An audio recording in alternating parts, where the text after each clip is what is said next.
Hey there, English learners! Welcome to Get English Podcast, where we make learning English fun and practical. I'm your host, Candace, and today we're diving into a topic that touches everyone's heart: love and relationships. Whether you're single, dating, or in a relationship, having the right words to express your feelings in English is super important. In today's episode, we'll explore common expressions about love, learn some useful phrases for dating, and even listen to a real conversation between two people talking about their relationship experiences. So get ready to fall in love with some new English vocabulary.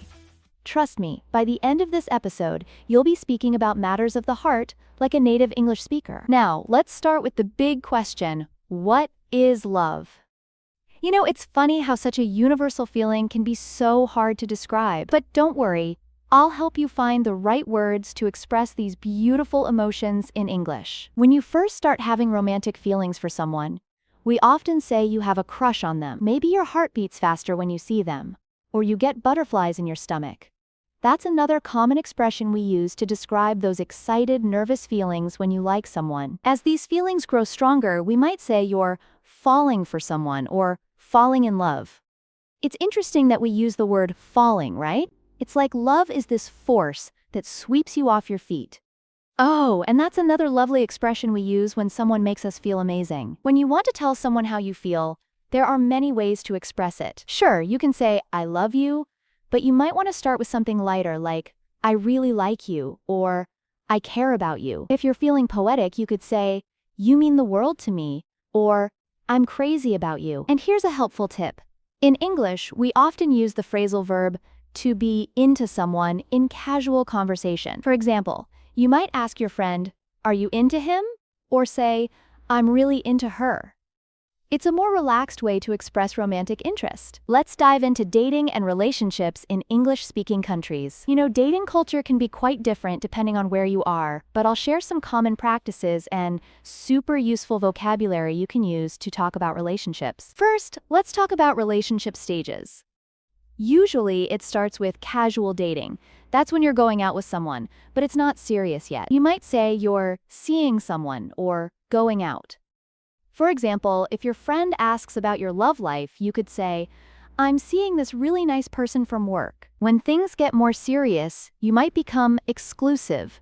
That means you're only dating each other. This is when people often say they're in a relationship, or they're boyfriend and girlfriend. Some couples might say they're dating exclusively or going steady, though that last one is a bit old-fashioned. Speaking of different types of relationships, we have quite a few terms in English. There's a long-distance relationship when couples live far apart, or a long-term relationship, often shortened to LTR for couples who've been together for a long time. Some people prefer open relationships, where partners agree to date other people, while others are in committed relationships. Here's some modern dating vocabulary. Situationship is a newer term for a relationship that's not quite defined. You're more than friends, but not officially a couple. And talking to someone doesn't just mean having a conversation. It often means you're in the early stages of dating. So if someone says, "We're talking," they probably don't mean just friendly chats. And don't forget, when things get really serious, couples might get engaged before getting married. Or they might choose to move in together first. That's when you start living in the same home. Some couples also choose to be life partners without getting married. It's all about finding what works for you. Now let's listen to a conversation between Sarah and Mike, who are catching up over coffee. Pay attention to the expressions they use. Hey Mike, I haven't seen you in ages. How's your love life going? Actually, I've been putting myself out there lately. You know, trying the dating apps and everything.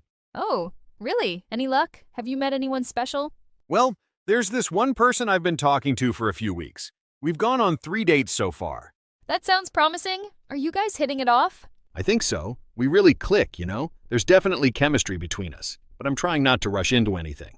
That's smart. What about you? Do you think you're ready for something serious? I think I am. After my last relationship ended, I took some time to work on myself. Now I feel ready to commit if I meet the right person. Let me pause here to explain some of those expressions.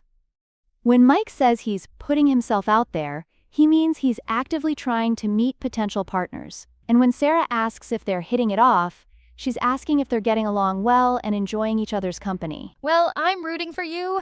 Just take it one day at a time. My current relationship started pretty slowly too, and now we're talking about moving in together. Thanks. How long have you two been an item? We've been together for about a year now. Sometimes I can't believe how time flies when you're with the right person. Here, being an item is another way to say being a couple. And when Sarah says she's rooting for Mike, it means she's supporting him and hoping things work out well. That's great to hear. I guess when it comes to relationships, timing is everything. Absolutely. Just be yourself and don't force anything. The right person will appreciate you for who you are.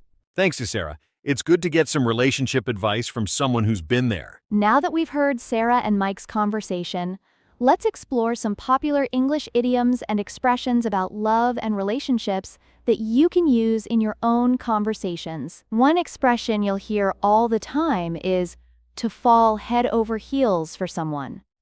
When you're head over heels for someone, you're completely in love with them. For example, you might say, ever since our first date, I've been head over heels for him. Here's another common one. To break someone's heart. This means to cause someone deep emotional pain in matters of love. Like if someone ends a relationship unexpectedly, you might hear, she broke his heart when she left him for someone else. One of my favorites is love at first sight. This describes the feeling of falling in love with someone the moment you first see them. It's quite romantic, isn't it? When they met at the coffee shop, it was love at first sight. We also use to have butterflies in your stomach. This describes that excited, nervous feeling you get when you're around someone you like. For instance, every time he texts me, I get butterflies in my stomach. Here's a useful phrase, to be on the same page. This means two people have the same understanding about their relationship. You might say, we need to talk about our future to make sure we're on the same page. And let's not forget to give someone the cold shoulder. This means to ignore someone or treat them in an unfriendly way. After their argument, she gave him the cold shoulder for 3 days. Remember those key phrases we learned? Head over heels, butterflies in your stomach, and love at first sight. These expressions will help you sound more natural when talking about romance in English. And don't forget about being on the same page when discussing relationship expectations. I encourage you to practice these expressions with your friends or language partners. Try creating your own conversations using the vocabulary and phrases we discussed today. The more you practice, the more natural it will feel. Thank you so much for joining me on today's episode of Get English Podcast.